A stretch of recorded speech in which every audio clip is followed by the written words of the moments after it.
Howdy do, everybody. Well, half of you are probably in the morning and half of you are in the afternoon. So good day to everyone. So let's chat about some RevWild stuff. My name's Chuck Johnson. I'm the RevWild manager, and I took over this role in December of last year. So I've been in the job 4 or 5 months, but also been a part of RevWild since its inception in 2018. I started hiking the Grand Canyon with Revelation Wellness in 2017. 2016. Wow. Yeah, been a hot minute. 2016, shepherded for several years after that and was part of the foundation of RevWild going forward. So, RevWild, what is it? Why are we here? Why are we having this little live? RevWild is the outdoor version of the instructor training for Revelation Wellness you may be familiar with. So when you think of traditional RW instructor training, it's geared toward group fitness, and that appeals toward a certain audience of folks. I don't happen to really be in that audience, right? And a lot of guys aren't. So RevWild is intended to bring the same heart content and the same message about love God, get healthy, be whole, and love others, but into an outdoor context for folks who would never just show up at a group fitness class, which is me and a lot of guys like me. So RevWild is the invitation to take people outdoors to encounter God so that they know who they are and what they're living for. And that's the vision for RevWild. So it is bringing folks into the outdoors so that they will encounter their Creator, know who they are in the identity and reflection of who He is, and then be able to live that and bring others into the outdoors so that it can encounter the same thing. So that's RevWild in a nutshell. And then we get questions like, well, I've never been outside, or I'm not, comfortable in the outdoors. I go for a walk, but, I've never been camping, I've never been backpacking. Does this work for me? Can I do this? Do I need experience? The answer is no, you don't need any experience at all. You just need a heart to learn. So you can absolutely come through this training. We will give you hard skill and soft skill skill sets or trainings so that you understand basic gear, right? What am I going to need if I'm going to do a day hike versus what am I going to need if I'm going to go overnight? How do I know where to go when I want to take something overnight? And how do I plan that? And then how do I deal with the group dynamic? Because the idea is not that you just go outside by yourself, but that you invite folks there so that they can encounter the Lord. So when you're doing that, we're going to prep you with all the things that you would need to understand of the gear, the planning, the location. How do I get water? How do I filter water? What do I need for permits for the location? What do I need to consider? All the things for that. And then things like, how do I lead somebody in communion? Right? We're going to go out, we're going to sit someplace beautiful and encounter the Lord, and then we want to take communion. Well, how do I do that? Right? I mean, I know where it references in Scripture, but I've never actually led that. Well, we've got that for you. That training and that resource is available. So we will give you both hard skills and soft skills that you can use to take folks outside and encounter the Lord. We do not have a conquer the mountain attitude or mindset when we do this. This is about encountering the Father, and that's it. This is not about, I'm going to go find the hardest peak, the highest peak, the steepest mountain to climb. And we do some hard things in Revelation Wellness, right? You were made for hard things. We do cross the Grand Canyon in one day, and that's 23 miles, and it is exhausting and hard. But again, even in that, we don't do it to conquer the canyon. We do it to meet the Father. So that is the entire theme of what we're doing for RevWild. So a couple other questions we get. I am comfortable in the outdoors. I've been camping since I was a kid. Maybe I was a Cub Scout, Boy Scout, whatever. Does this still fit for me? Absolutely. So even if you're comfortable with setting up tents, picking out campsites, looking at water and filtering water, what we're still going to give you is the heart component of that for bringing folks into the outdoors, again, so that they can meet the Father. Most outdoor trainings aren't oriented for that. We try and blend both of those skill sets. So if you're comfortable in the outdoors, you'll still pick up some things, just continuing education, right? But as you're learning to facilitate the group experience and take folks into the presence of the Lord, that's where you might get some things that you haven't gotten in Cub Scouts. Because I was in Cub Scouts and we camped. Didn't do any of that though. So when we put this together, it was very much a learning curve of how do we articulate these things and how do we equip leaders who are able to not just go out and survive the day or survive the night, but actually go out and meet the Lord and take people with that. So those are a couple questions we get. Let's talk about gear, because when you're getting into this, it's a little more gear intensive than an indoor activity.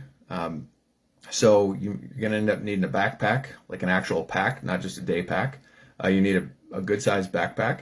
You'll need boots, you'll need hiking poles, you'll want a hydration bladder or some water bottles and some other gear that we'll go through. You'll also need a sleeping bag, because we'll be out in the mountains of Colorado for 4 nights? Anyway, 3 or 4 nights. Actually, you'll be camping, I think, 5 nights. So when you do that, one, you want to start researching that gear. Sometimes you can find good gear. If you've got, REI is the store that we tend to reference, but there are other big box similar stores where you can find stuff. But you can go to an REI and you can try out the different gear. You can either buy it and return it, if you remember, buy it and return it, and then they have a very generous return policy. So if you get the wrong thing, you can take it back.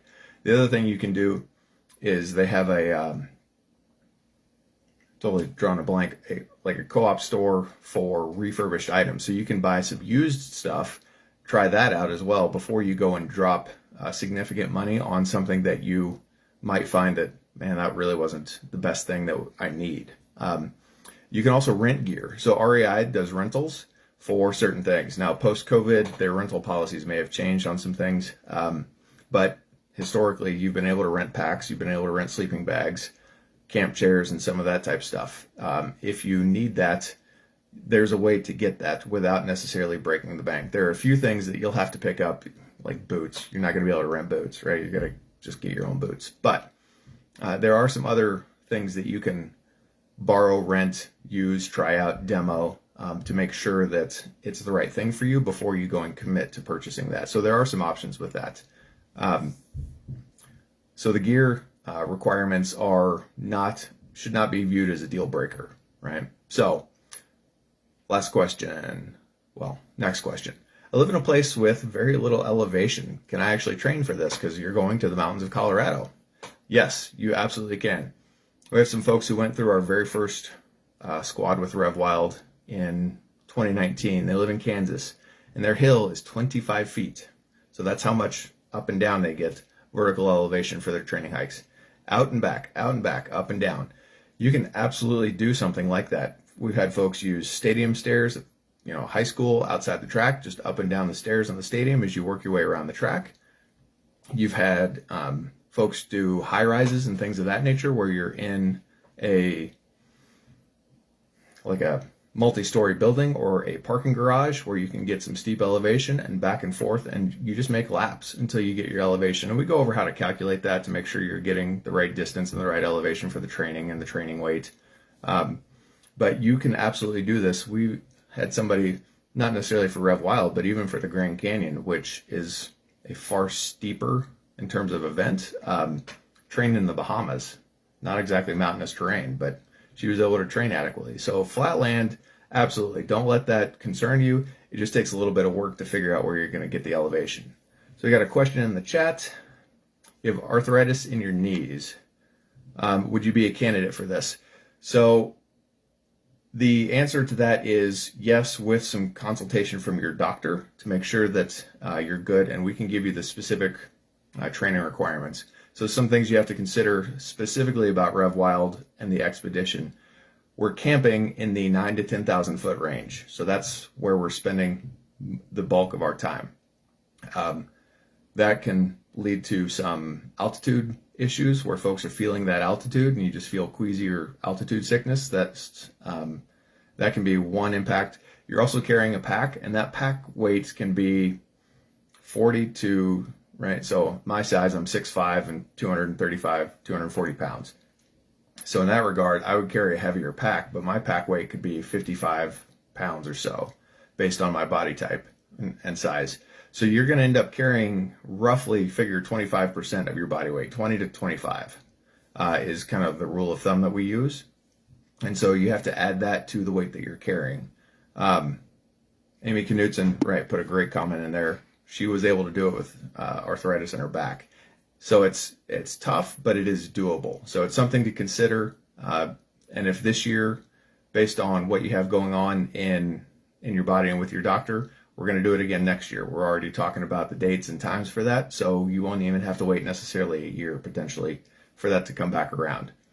So take the time to make sure that it's good for your body, right? We don't want you operating out of with what we would call FOMO, fear of missing out, right? The opportunity will come again. This is not a one and done type of event. So make sure that it's good for your body, and then yes, we can absolutely train that, and you can get on the trail with us and have a good time. There are some questions about dietary things. Some folks have dietary restrictions. Our vendor, we work with somebody who does backpacking full-time in Colorado because, right, as adults, most of us have lives and jobs and things that don't allow us to just be in the mountains every week. So we actually work with a vendor in Colorado who does this full-time, and they've done it more than 30, I think they started in 1983. Long time. Regardless, they're very, very accommodating to that type of thing for dietary restrictions. So we're eating backpacking food, but backpacking food has come a long way in the last 10 or 15 years. And so if you've got a restriction for gluten or vegan or something along those lines, communicate that as you're going through the application process, but we can certainly reach out to the vendor and make sure they're aware of that.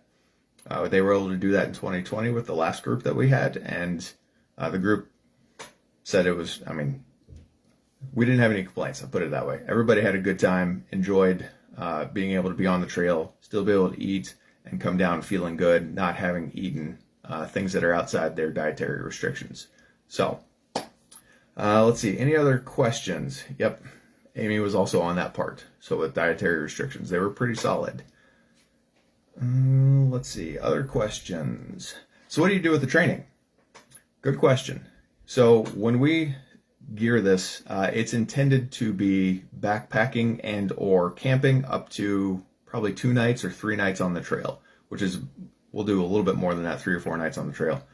So the idea is that you have the capacity and understanding of what you're getting into, that you can go back to your church, your small group, your local community, and offer to lead folks into the outdoors. Now, not everybody, actually most folks don't do consistent backpacking trips where they're planning stuff into the wild of a designated wilderness area in Colorado.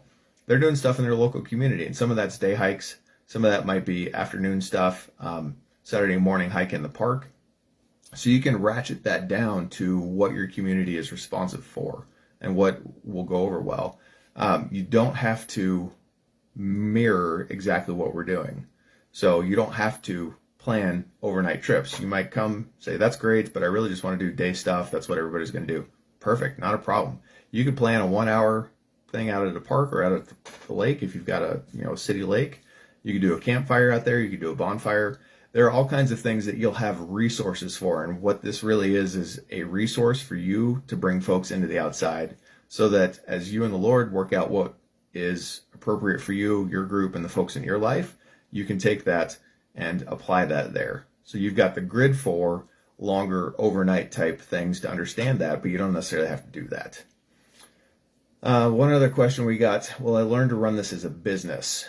The business component of that is nuanced and complicated. Unfortunately, like a lot of things in life, it depends is really the best answer. So what we do is provide you some very basic information on business structure and setup, the difference between an LLC and a nonprofit, and partnerships, and basically gives you some resources to understand what you think you might want to get into and then who to talk to, because it's usually either a CPA or an attorney. So from a business component, we don't necessarily, right, it's not business school, but we will give you some foundational things that will help you figure out, yeah, this is the direction I want to go. And maybe 3 years down the road from that, I want to look at the nonprofit status. When Rev started, I think the very first Rev class was like in 2007, but we didn't become a nonprofit until 2011. So you're not necessarily tied into a certain decision right at the get-go, and we talk about a little bit of that kind of stuff. Training time. Thank you for bringing that up. It is a 9-week training. Starts first week of June, I think is our first call. So we'll go on Zoom calls. They are Wednesday nights, I believe, at 8:30 Eastern time. So there'll be 9 weeks of training calls, and then we will head to Colorado August 7th. It's Sunday. believe it's August 7th, is the day we all show up for the expedition. We will be in Colorado through Friday, and then you can fly out Friday the 12th, if I'm doing the calendar right in my mind, that afternoon or evening of Friday. So it'll be an hour and a half of meetings a week. We have a Bible study, we have some books to read and some assigned reading material, as well as training hikes. So we want you to, because of the elevation, because of the altitude where we're going to be, you need to be training physically and consistently, basically from now forward. We don't want the elevation and things to take you by surprise. So we have assigned hikes with a pack weight, a distance, and an elevation. And they're not super long. I feel like the longest one is about 5 miles, right? So it's not a long hike and a couple hours on the trail, but it's with some pack weight, which most folks aren't used to carrying if you're not used to backpacking. So when you put 25, 30, 35, 40 pounds on your back, that changes the dynamic of it. But we want you to be out on the trail, getting some experience, getting comfortable with carrying that pack weight, carrying all your equipment, and one, it conditions your body, and two, it gives you some experience to know how these things feel as you start to gain some experience there, and then you're not getting on the trail and saying, like, the pack rubs, and what do I do with my poles, and my boots are rubbing. It's very much I've done this before, and so as we get on the trail, we're not surprised by the things that we encounter. All right, what is the highest elevation we'll hike to in Colorado? Great question. So normally our campsites are in that 9,000 to 10,000 foot range, and then we will do a day hike. So we won't necessarily bring the full packs. We'll just bring some water and some snacks and such. We'll do a day hike, and that elevation on our hike, so we'll backtrack a little bit. We'll be broken into groups of 13. So because of the trail requirements for national forest, we can't just take 100 people out into the woods and set up one giant camp. So we'll be in smaller groups. Every trail will be a little bit different. They'll all be in that 9,000 to 10,000 foot range for base camping. And then your day hike might be down to a lake that's a little bit lower elevation. It might also be up. We went to the Continental Divide with the last group I was with, and that elevation was almost at 12,000. So we were up there for about an hour, maybe hour and a half, and then came back down. So really, really good question on the elevation.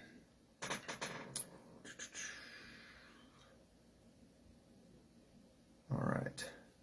Tips to provide for those interested. One, if you're really interested, I would start checking out gear.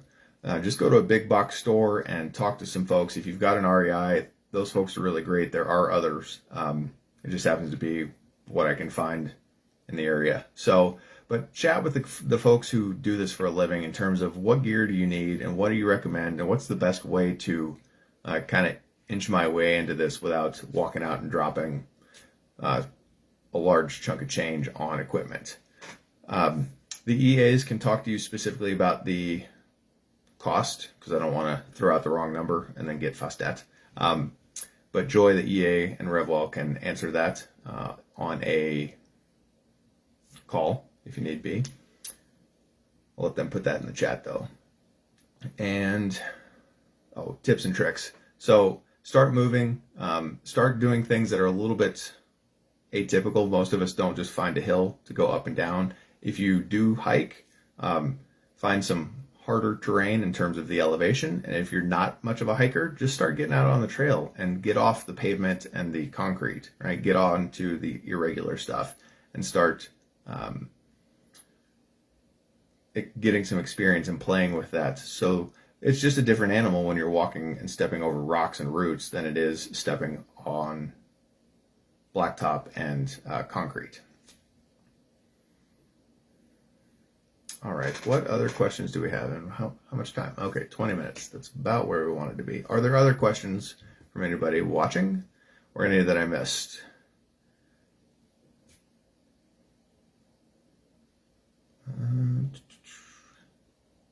Okay, so if you have questions about the cost, like Cher does, you can download the training packet, and that will go through it in a little bit more detail. It'll lay out the call dates and times. It will lay out the cost and the options for that, because there are some details on that honestly I shouldn't speak to. Joy and Natalie, who are the enrollment advisors, can speak to that in detail. So if you'll download a packet, then you can schedule a call and chat with them, make sure everything is, that you're in the know on everything on that. Yeah, Amy makes a good point about living at sea level. So I live at 2,500 feet in 2,800 feet in Nebraska. If you are sea level and have the opportunity to get somewhere with a little bit of elevation, I'd say above 5,000 feet, but the higher the better. Try and make a trip. Maybe you could do that for Memorial Day, even before we start the training, or you can do that for the 4th of July or something. The more you can get into elevation, the better. The more intense training you can do, the better. So cardio strength to build your VO2 capacity, and that's really the best thing that you can do as far as the training goes for the altitude. Is high intensity cardio work is really the thing that will condition you the most. So they just dropped the packet link into the chat there. Yeah, we've got payment plans and some things, but again, those are some details that I'm not really in the know about, and I don't want to speculate or say the wrong thing for you. All right, did I miss a question? Anything in there? Let's see, there's something about Kansas. Oh, yep. Yeah, Julia did everything in Kansas, right? I mean, it can absolutely be done. All right. Yeah, 400 feet of elevation above sea level is definitely a challenge or a difference, let's say. And so you can feel that. Like I felt it even being at 2,500 feet. It's a good challenge. It's a good change, and it's tough. So the more conditioning you can do for that, the better. All right. Any other questions here? I don't want to take everybody's time. How old do you have to be to train? Can your teenagers do it? 18, I believe, is the cutoff. We've not had anybody actually ask to do that younger. So 18, I believe, is the cutoff, though the EAs might be able to speak to that if there's an option for anything, but I don't know that there is. And yes, this is recorded. I believe it's going to be on YouTube, become a YouTuber, and might be somewhere else. I'll let them speak to that. Let Revelation Wellness address that. But yes, it is being recorded. 18 is the cutoff. Okay. So that's kind of what I thought. Good question. Other thoughts or questions on that?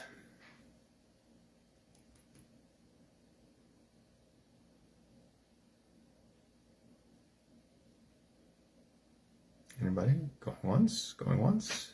Twice? All right. Oh yes, it'll be on the Instagram if you've got the Insta. I don't do the Insta stuff. Not my jam. But YouTube, it'll be here. It'll be on Instagram. Watch it many times. Watch it on Friday night. Get some popcorn and enjoy it over and over. All right. Is there anything I'm missing?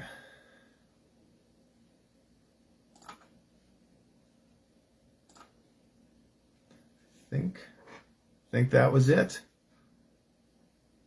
Yes, there are plenty of events. We're talking years into the future. We had a meeting today about years into the future. So everything should be good. If you have questions, reach out to one of the enrollment advisors, Joy or Natalie. You can download the packet. And then, we will have another follow-up in, I believe it's in May, but we'll post the dates on that. So if you've got more questions, we'll do another Q&A. Make sure you're good to go.